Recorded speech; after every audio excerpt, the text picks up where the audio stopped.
Hello guys, mainit-init na morning, super init guys, nagabiti.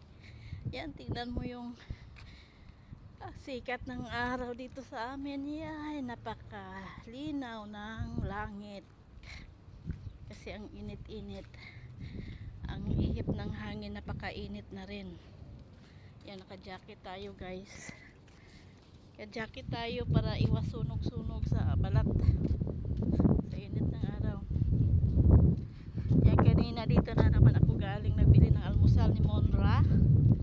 Ngayon babalik naman tayo kasi mamalingki tayo guys ng kaunting gulay. Kasi wala ta kaming gulay guys. At mayroong nagre-request na doon daw kakain ng pananghalian sa bahay namin. Kaya yun, nagbigay ng pira yung aking Monra pambili ng gulay. Kasi minsan mahirap din maghingi sa kanya ng pera na pambili ng mga gulay guys. Iwan ko ba, sila naman din kakain ng gulay, tapos hindi naman siya halos hindi